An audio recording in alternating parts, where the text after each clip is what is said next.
नमस्ते, जय श्री महाकाल। मैं दीपमाला पाटीदार आपका अपने चैनल पर स्वागत करती हूँ। आशा करती हूँ आप सब कुशल मंगल होंगे। मैं हर रोज आपके लिए शिव पुराण के अध्याय का पाठ लेकर आ रही हूँ। आशा करती हूँ आप सब इसका आनंद ले रहे होंगे। तो आइए, कल जहाँ हमने हमारी शिव पुराण को विराम दिया था, हम उसे आज वहीं से शुरू करेंगे। 30वां अध्याय, हिमाचल के समीप सप्त ऋषियों का आगमन। ब्रह्मा जी बोले, नारद जी, उस ब्राह्मण की बात सुनकर मैना तो घबरा गई और बोली, शैलराज, इस वैष्णव ब्राह्मण ने किस प्रकार शिव निंदा की है। आप थोड़ा शिव भक्तों से मिलकर इसका निर्णय कर लो। यदि ऐसा ही है तो पार्वती को कुरूप शिव के हाथ न सौंपा जाए, नहीं तो मैं विष खा लूंगी। इस प्रकार कहते कहते मैना रोने लगी। इधर श्री महादेव जी ने कैलाश पर पहुंचकर सप्त ऋषियों का स्मरण किया। सप्त ऋषि कल्प वृक्ष की भांति शीघ्र ही वहां पहुंच गए। तब उन्होंने कहा, प्रभु आज्ञा करो। उस समय सिद्ध मूर्ति अरुंधति भी साथ में थी। सदाशिव उनकी प्रार्थना सुनकर बोले, ऋषियों, पापी तारकासुर देवताओं को अत्यंत पीड़ा पहुंचा रहा है। ब्रह्मा जी उसे वर दे चुके हैं और पार्वती जी ने भी मुझे पाने के लिए घोर तपस्या की है। उसकी इच्छा अनुसार वर देना कर्तव्य है। इन बातों से मैं पार्वती के साथ विवाह करना चाहता हूँ। इससे पूर्व मैं भिक्षुक रूप धारण कर हिमालय के पास गया। उन्होंने मुझे परब्रह्म जाना और अपनी कन्या देने के लिए वे तैयार हो गए। उसके बाद देवताओं की प्रार्थना करने पर फिर मैं ब्राह्मण का रूप धारण कर हिमालय के पास गया। मैंने अपनी निंदा आप ही कर डाली, जिससे वे मुझसे घृणा करने लग गए। अब तो मेरे साथ पार्वती का विवाह भी नहीं कराना चाहते। इसी कारण तुम लोग शीघ्रता पूर्वक उनके पास जाओ। हिमाचल एवं मैना को समझाकर आओ, जिससे वे मेरे साथ पार्वती का विवाह कर दें। यह सुनकर मुनिगण अत्यंत प्रसन्नता के साथ हाथ जोड़कर चल दिए। हिमाचल सूर्य के समान तेजस्वी मुनियों का दर्शन करके आनंद में उठ खड़े हुए। उनका आदर सत्कार करके उन्हें यथोचित आसन पर बिठाया और कहने लगे, मैं धन्य हूँ।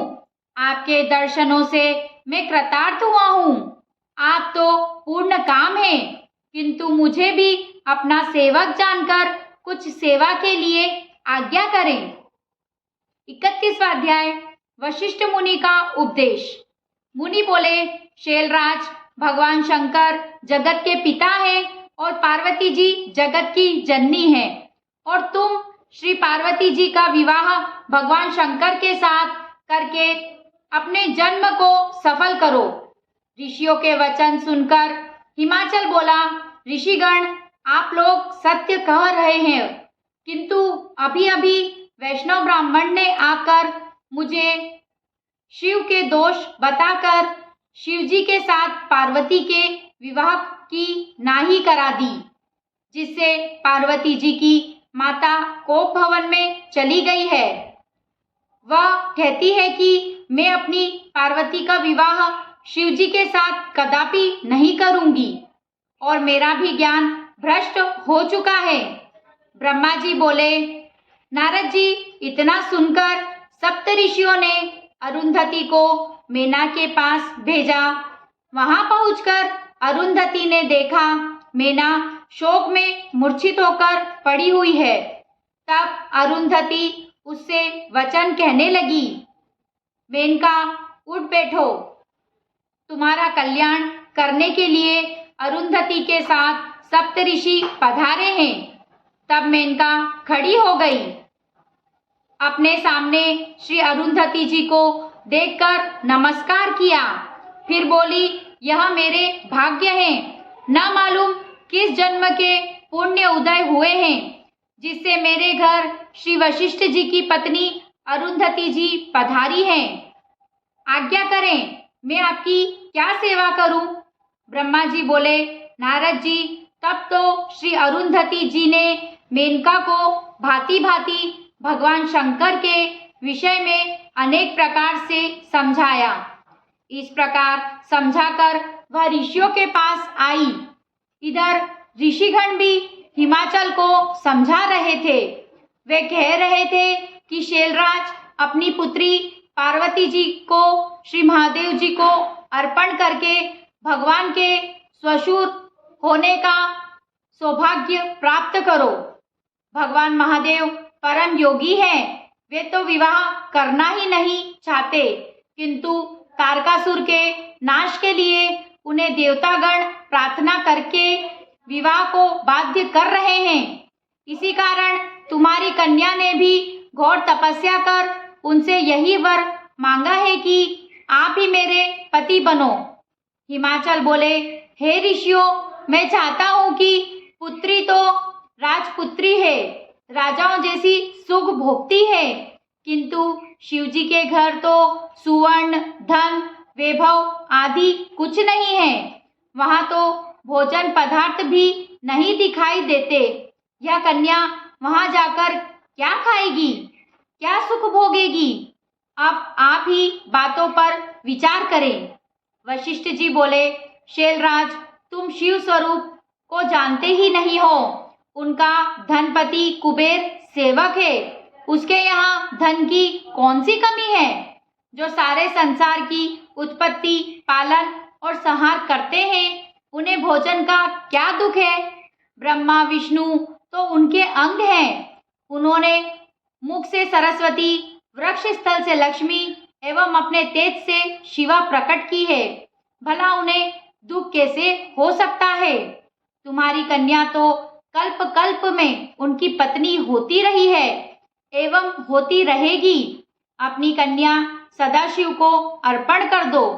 तुम्हारी कन्या के तप करते समय देवताओं की प्रार्थना करने से सदाशिव तुम्हारी कन्या के समीप पहुँचे और उसे वर दिया। तुम्हारी कन्या के ही कथन से शिवजी तुमसे कन्या मांगने के लिए तुम्हारे घर पधारे और सदाशिव को प्रसन्न होकर उस समय तुमने कन्या देने के लिए वचन दे दिया।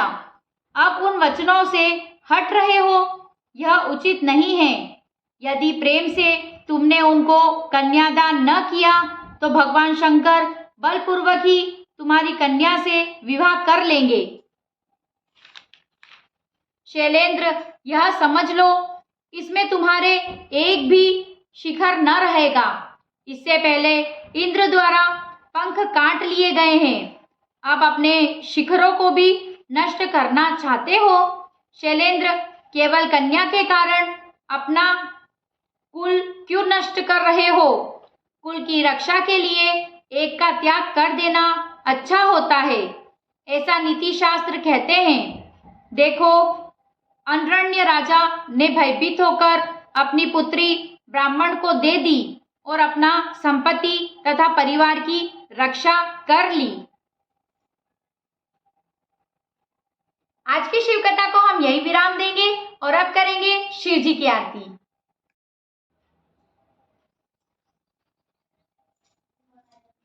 ओम जय शिव ओंकारा, प्रभु हर शिव ओंकारा, ब्रह्मा विष्णु सदा शिव, ब्रह्मा विष्णु सदा शिव, अर्धांगी धारा। ओम जय शिव ओंकारा, एकानन चतुरानन, पंचानन राजे शिव, पंचानन राजे, हंसानन गरुड़ासन, हंसानन गरुड़ासन, विश्वाहन साजे। ओम जय शिव ओंकारा, दो भुज चार चतुर्भुज, दश भुज से सोहे शिव, दश भुज से सोहे, तीनों रूप निरखता शिव जी का रूप निरखता, त्रिभुवन मन मोहे। ओम जय शिव ओंकारा, अक्षमाला वनमाला, मुंडमाला धारी शिव, मुंडमाला धारी, चंदन मृग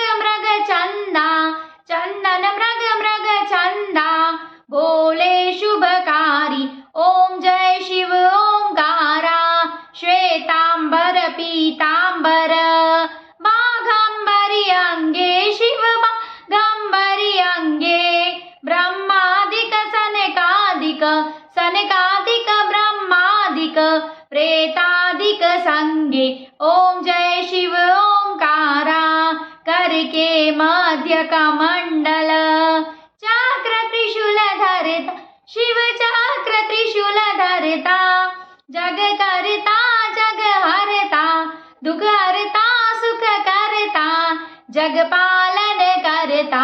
ओम जय शिव ओंकारा, ब्रह्मा विष्णु सदा शिव, जानत अविवेका शिव जानत अविवेका, प्रणवाक्षर के मध्य, प्रणवाक्षर के मध्य यह तीनों एका।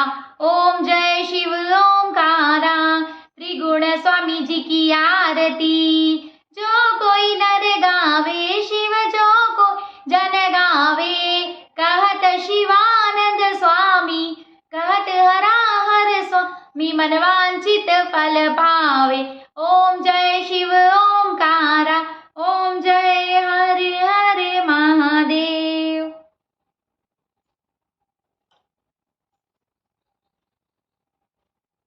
अगर आपको मेरा वीडियो पसंद आया हो तो इसे लाइक करें, ज्यादा से ज्यादा शेयर करें, और अगर आप मेरे चैनल पे नए हो तो इसे सब्सक्राइब जरूर करें।